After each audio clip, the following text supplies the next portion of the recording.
kan? Ada intronya kan? Keren kan?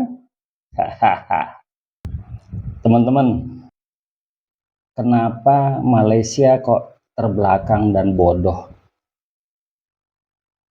Itu penyebab utamanya adalah konstitusi yang rasis. Kalau konstitusi kita kan dari sebelum merdeka sampai setelah merdeka tersirat perjuangan, selalu berjuang. Sebelum maupun sesudah merdeka, kita harus berjuang untuk hidup. Jangan melempem, harus bekerja keras, kreatif, inovatif. Nah, itu konstitusi kita yang memberikan kemerdekaan pikiran kepada setiap rakyatnya, yang memberikan semangat untuk berkreasi dalam segala hal.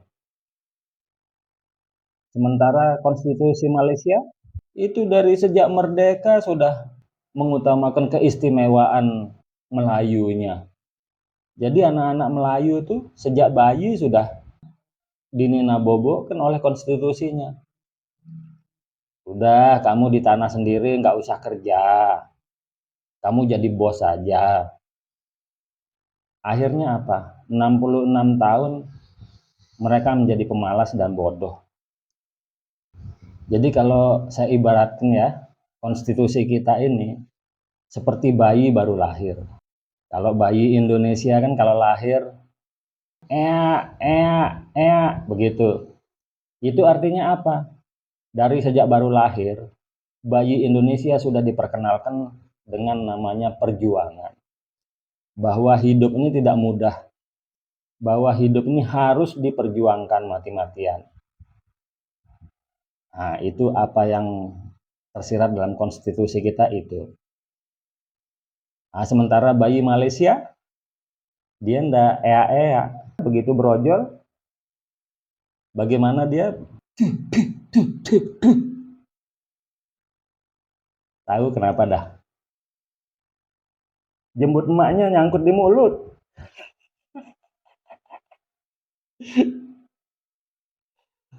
Oke, dalam video berikut ini bagaimana Ustadz Sopyan kalap ya, di tengah jalanan dia kalap, minta tolong sama Perdana Menterinya.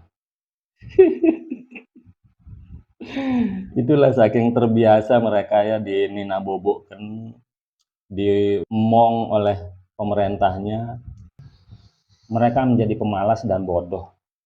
Oke, kita lanjut. Bila masa immigration keluar permit peruncitan kepada Bangladesh, bila masa Bangladesh ada permit melibatkan runcit, mai berniaga, mai kendali perniagaan, mai jadi cashier, mai duduk frontliners. Bila keluar? Bila keluar ni semua Alibaba lah. Wahai Datuk Seri Anwar Ibrahim, rakyat dah menderita, rakyat dah susah, rakyat tak ada perniagaan, tak ada pekerjaan, barang-barang subsidi tak ada. Di pasaran tak ada. Pendatang haram 4 juta lebih ada dalam negara. Kau bersaing dengan pendatang-pendatang haram ini. Tambah pula Alibaba lesen dalam negara. Macam mana kami nak bersaing? Macam mana peniaga tempatan nak bersaing? Macam mana kita rakyat Malaysia nak bersaing? Tolonglah dengarlah kita punya suara, kita punya luahan. Takkanlah kita hari-hari kita nak buat perkara macam ni. Hampa buatlah. Sebagai rakyat, hampa pergi viral lah benda ni. Okey. Anak Melayu malas kerja dengan orang Melayu mudah lupa. Boleh saya nak cakap? Okey. Saya buat video. Ada saya maki orang. Ada saya hina orang.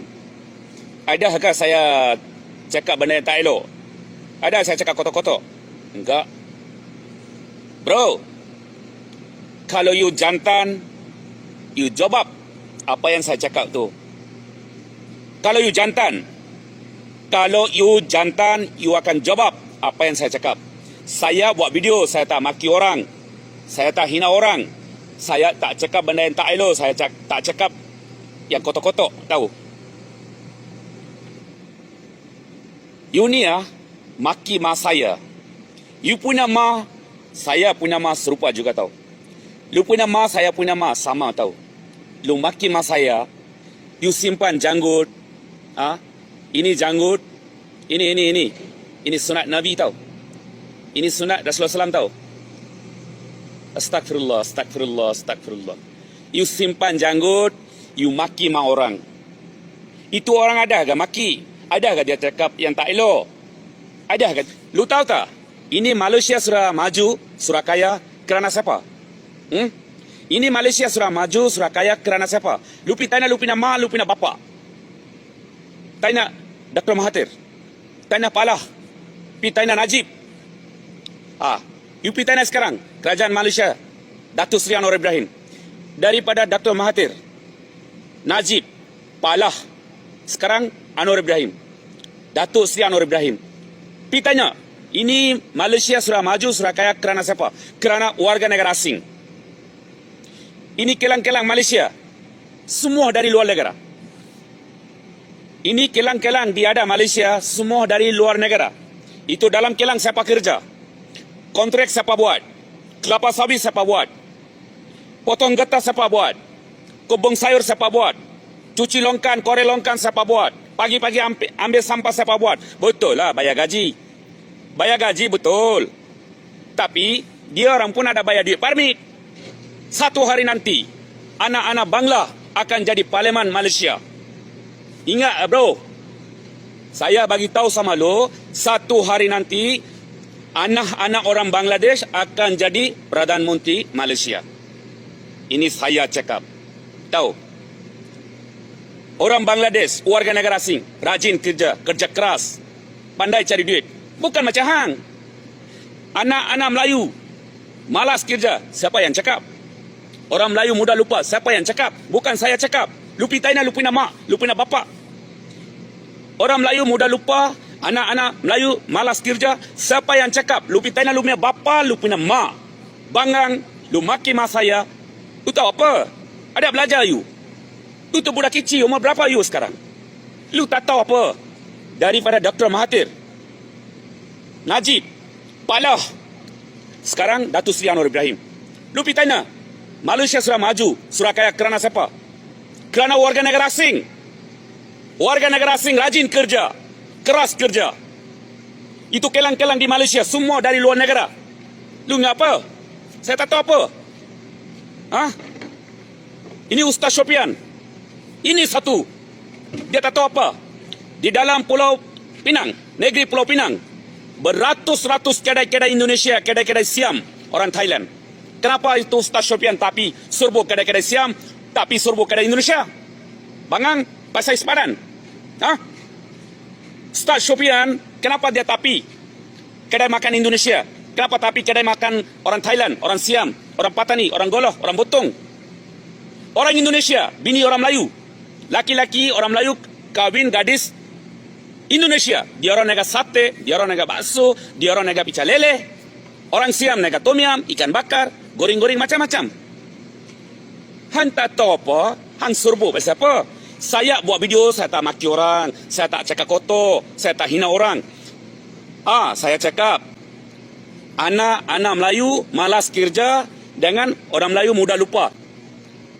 Anak-anak Melayu malas kerja dengan orang Melayu mudah lupa. Lambakan warga asing di Malaysia bukan sesuatu yang baru lagi.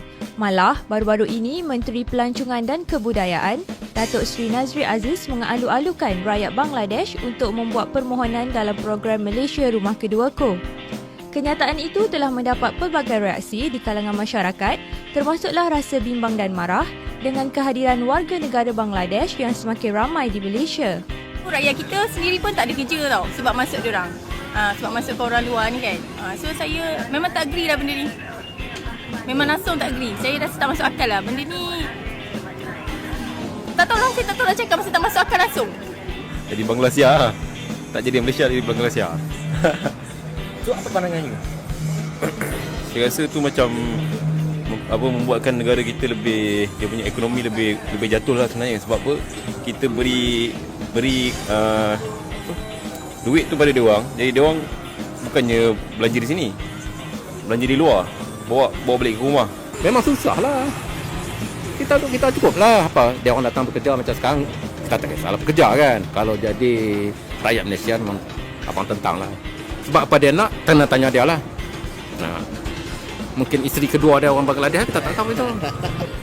Kita mana boleh simply bagi macam tu je. Mungkin ada agenda lain lah kot. Dia nak apa? Nak bagi IC tu dekat rakyat Bangladesh tu. Lagi-lagi nak dekat election ni mana kita tahu kan. Mungkin dia tahulah sendiri. Ni hantu ke apa kan. Ini bukan diskriminasi, tapi masalahnya sejak kita bagi mereka ruang dan peluang, mereka bukan sekadar menguasai sektor ekonomi, malah mereka juga telah berjaya menakluk, menawan, menjajah banyak lokasi dalam negara. Dan ini menyebabkan orang kita seperti menumpang di tanah air sendiri. Mereka ada tanah, mereka ada rumah, tapi kita berputih mata. Pengalaman saya dalam unit khas berita harian membongkar pelbagai isu-isu melibatkan warga asing. Saya dapat lihat memang jelas, memang clear, memang diorang ni telah berjaya menakluki, menawan, memiliki banyak lokasi dalam Malaysia. Mereka menjadi raja di banyak tempat. Tahu tak Jalan Silang? Siapa yang pernah pergi ke Jalan Silang? Jalan Silang ni berhampiran dengan Pudu.